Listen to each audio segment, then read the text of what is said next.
Bonjour à tous, bienvenue dans ce nouveau numéro du Zoom de TV Liberté. Aujourd'hui, j'ai la grande joie de recevoir François-Marie Blanc-Brude. Bonjour monsieur. Bonjour monsieur. Vous avez été travailleur social, responsable syndical à la CGT, engagé aussi un temps au sein d'Europe Écologie Les Verts. Vous publiez aujourd'hui chez Godefroy de Bouillon votre troisième ouvrage, Les Angles Morts, un ouvrage bien entendu disponible sur notre boutique en ligne tvl.fr. Alors François-Marie Blanc-Brude, ces angles morts, ce sont ces questions que la politique française n'ose plus aborder par bien-pensance, dites-vous. S'il fallait en lister trois, quels seraient-ils ? Alors, je voudrais préciser dans la présentation que je suis quelqu'un qui refuse le suicide non consenti du peuple français.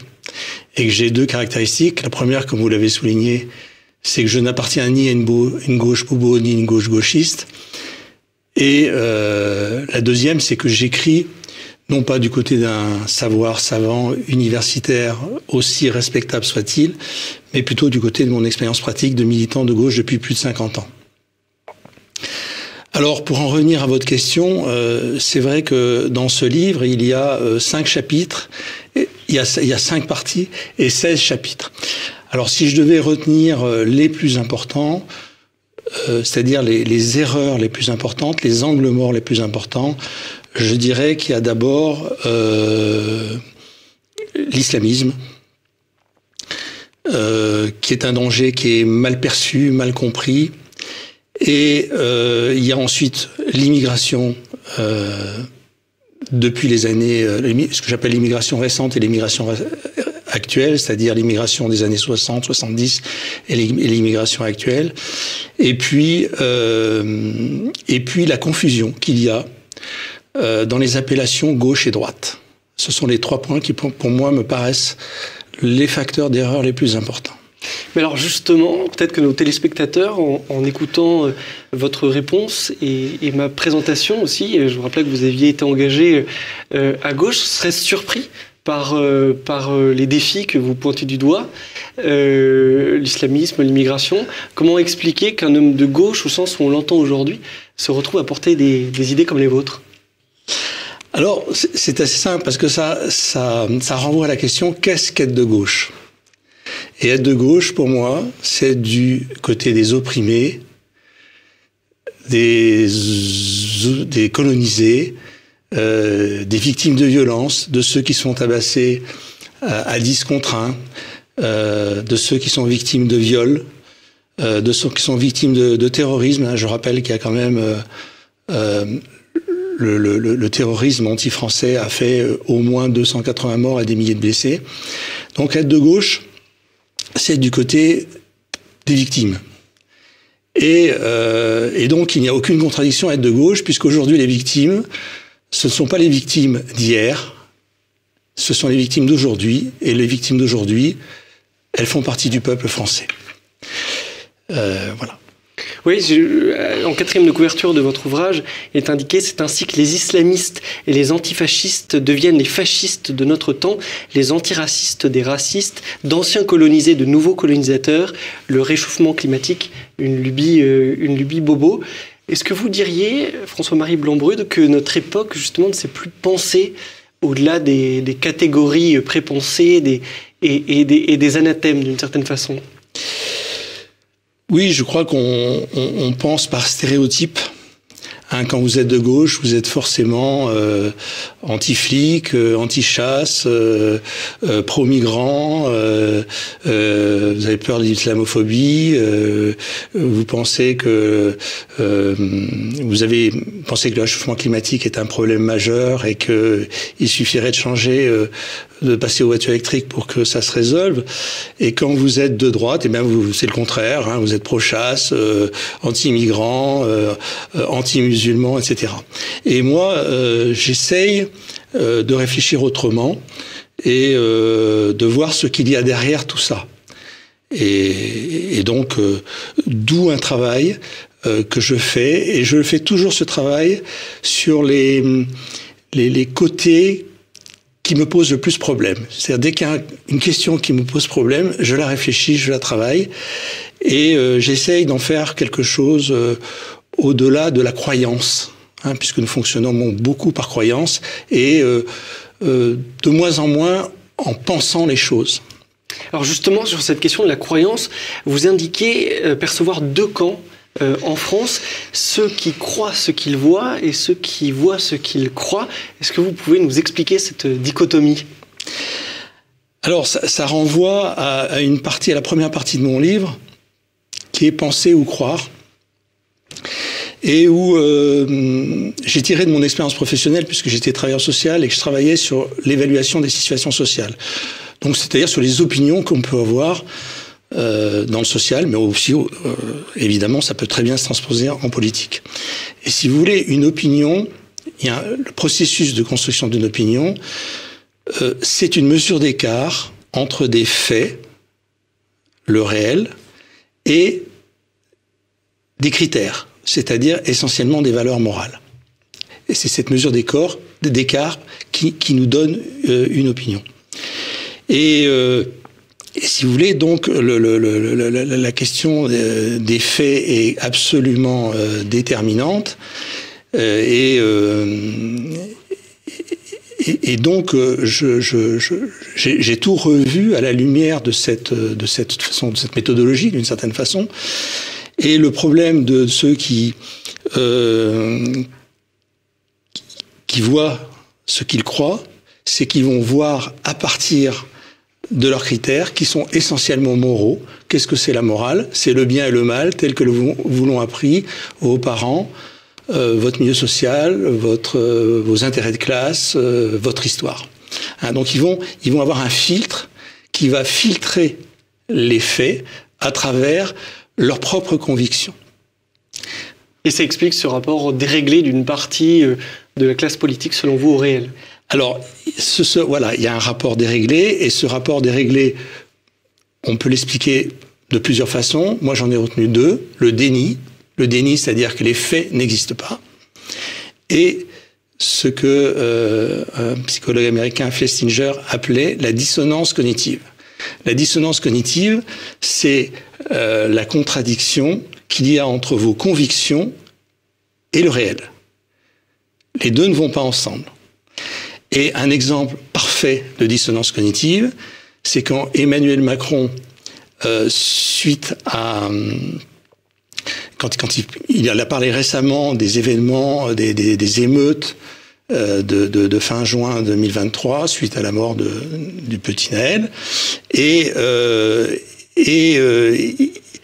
en fait, il dit, c'est parce qu'il s'ennuyait.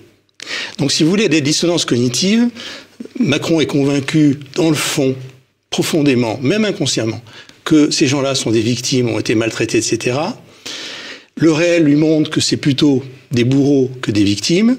Et comme les deux ne vont pas ensemble, il crée un discours qui est très fréquent dans la gauche bobo et dans la gauche gauchiste, pour essayer d'assembler ça. Ben, il s'ennuie. Alors c'est un peu pitoyable dans cet exemple, mais c'est comme ça que ça fonctionne. Alors, vous êtes chrétien aussi, et vous faites un lien très intéressant dans votre ouvrage entre l'idéologie victimaire woke et le christianisme. Qu'est-ce qui les relie selon vous ? Alors, mon chrétien, j'avais l'habitude de dire à une époque, quand on me demandait ma religion, je disais pas très catholique, hein, mais quand même un peu. Alors, si vous voulez, le christianisme a été est vraiment la base, le substrat de notre culture, et donc de tous les Français autochtones. On reviendra après sur cette notion de Français autochtones. Mais de tous les Français autochtones, ils ont ce fondement chrétien. Qu'ils y croient ou qu'ils y croient pas, hein, ils ont ce fondement chrétien. Et c'est vrai que donc le christianisme a été, je dirais, abondamment utilisé, recyclé.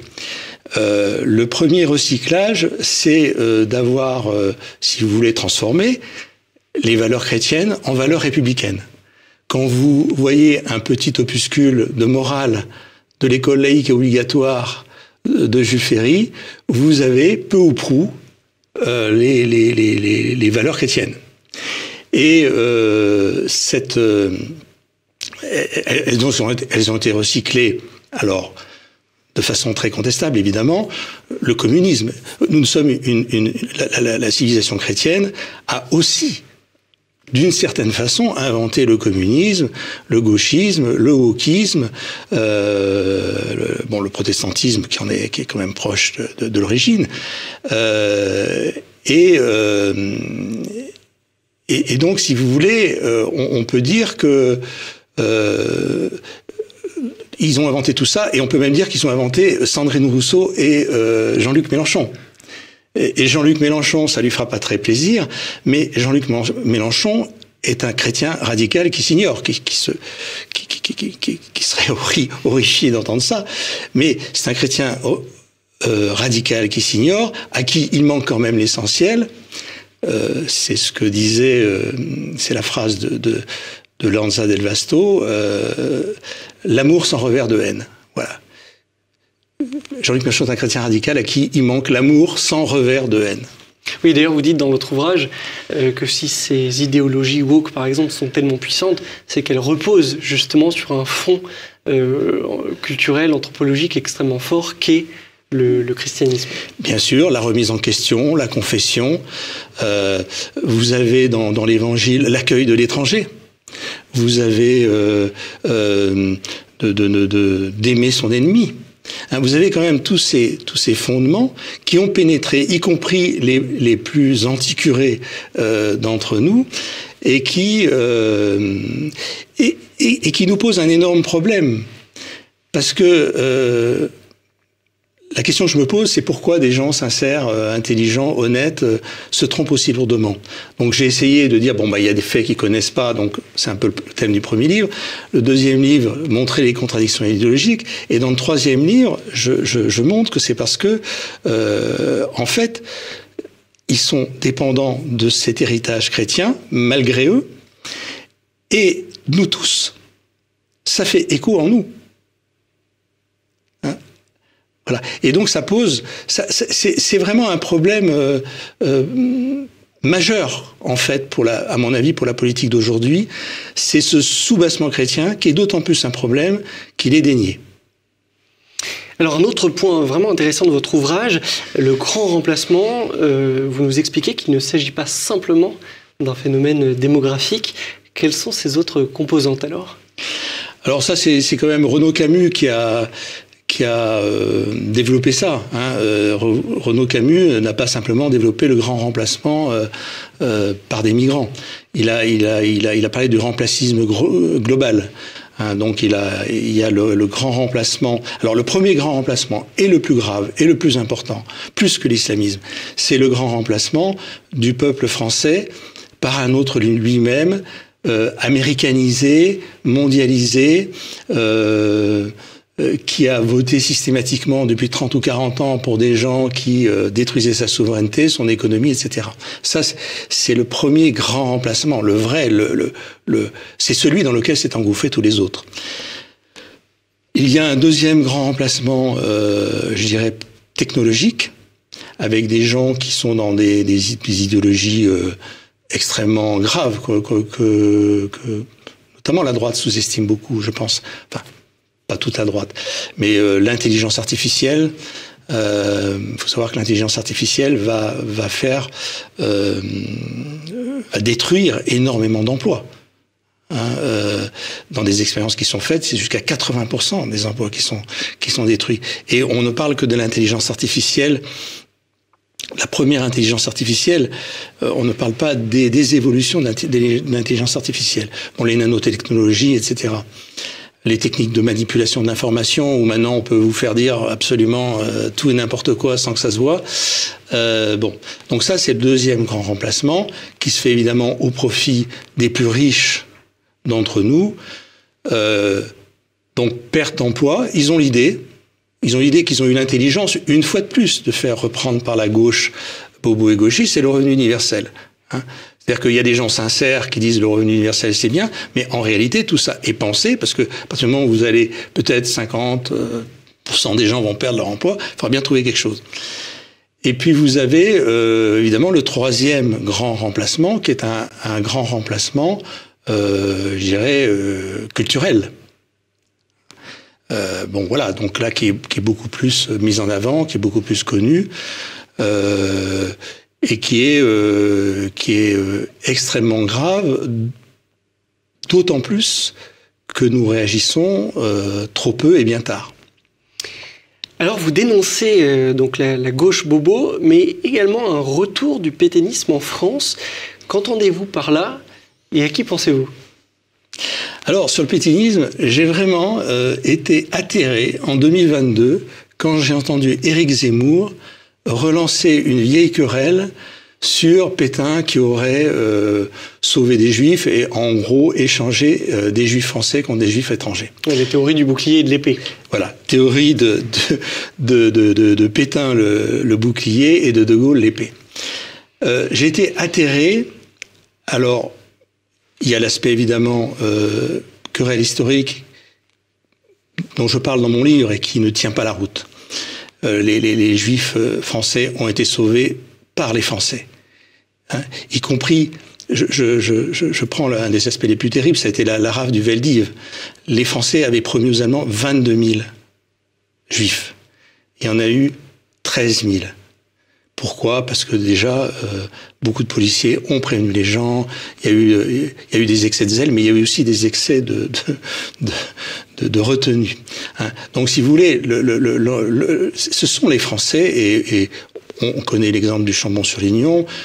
Moi, je suis originaire du Vercors. Énormément de Juifs ont été cachés par les Français. Et ça a même été... Ça a été le début de la fin pour Pétain, cette histoire de Juifs. Les Français n'ont pas compris cette histoire de Juifs, n'ont pas accepté. Donc, si vous voulez, la querelle historique ne tient pas la route, à mon avis. Mais ce qui est encore aujourd'hui plus grave, c'est qu'on peut reprocher beaucoup de choses à Éric Zemmour, sauf d'être pétiniste. C'est sans doute un des moins néo-pétinistes des hommes politiques d'aujourd'hui. Qu'est-ce que c'était le pétinisme? C'était la peur insurmontable de mourir pour sa patrie, pour ses valeurs. C'était aussi le fait de s'en remettre à une souveraineté supérieure, supranationale, qui était le nazisme allemand. Et c'était l'inversion complète du danger principal et du danger secondaire. Le danger principal, Pétain voyait le danger principal à Moscou, à plusieurs milliers de kilomètres de chez lui, et il ne voyait pas du tout les soldats nazis à la porte de son hôtel. Et je dirais que quand on fait le parallèle avec ce que j'appelle le néo-pétinisme, on voit bien que la peur insurmontable de mourir pour sa patrie, bon, la patrie n'existe même plus dans le fond pour un certain nombre de bobos, de gauchistes, et même Macron, on prend parfois à douter qu'elle existe encore pour lui. En tout cas, elle n'a plus de culture, elle est un assemblage de peuples hétéroclites. La soumission à une autorité supérieure, eh bien, l'Union européenne. Hein, l'Union européenne décide de tout. Et l'inversion du danger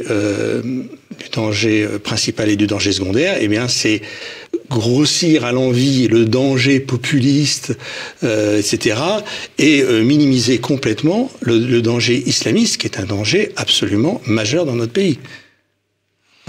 Alors François-Marie Blanc-Brud, l'idéal républicain irrigue votre pensée, il revient beaucoup tout au long du livre. Certains vous diraient que la République n'est peut-être pas la solution, mais le problème. Que leur répondez-vous? Eh bien, si vous voulez, moi, pour moi, la République, c'est la continuité de la France. Et, hein, il y a eu différentes étapes qui étaient toutes nécessaires pour que la France vive. Et je ne renie absolument rien. Je respecte profondément, je veux dire, nos rois, nos chevaliers. J'appelle même à l'union des chevaliers de droite et de gauche, parce qu'il y a eu aussi des chevaliers à gauche.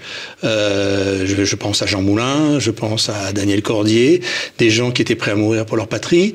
Hein, voilà, Gabriel Péry, enfin bon, voilà, beaucoup de gens. Donc, si vous voulez, moi, je ne fais pas cette opposition. Alors, d'autant plus que les valeurs républicaines, enfin les valeurs chrétiennes, sont plus connus sous le nom de valeurs républicaines. C'est les mêmes. La liberté de penser, c'est quand même le Christ qui l'a instauré en disant bon, au judaïsme, bon, le judaïsme on peut quand même penser un peu autrement que le judaïsme. La liberté, l'égalité, il n'y avait pas de peuple élu. Dans le christianisme, il n'y a pas de peuple élu. La femme est très respectée. Il ne faut pas oublier que depuis des milliers d'années, nous nous agenouillons devant la Sainte Vierge et que notre plus grand chef militaire, c'est Jeanne d'Arc. Et la fraternité, c'est la fraternité universelle qui nous pose d'ailleurs des problèmes, dont je dirais l'extension sans tenir compte des réalités nous pose des problèmes aujourd'hui. Donc, si vous voulez, je ne vois pas. Je trouve que c'est une erreur, que c'est un peu superficiel comme analyse. Alors, vous écrivez la droite conservatrice ou populiste est la seule capable d'unir le peuple français sur un programme à même de sauver nos valeurs, notre économie, notre paix civile, notre système social et notre mode de vie. Et pourtant, vous concédez qu'elle est, cette droite conservatrice ou populiste, plus divisée que jamais. Comment peut-on la remettre à cheval ? Alors, si vous voulez, d'abord, il faut comprendre pourquoi je dis que la droite conservatrice, que la gauche bobo gauchiste ne peut plus rien pour nous, et que la droite conservatrice peut quelque chose.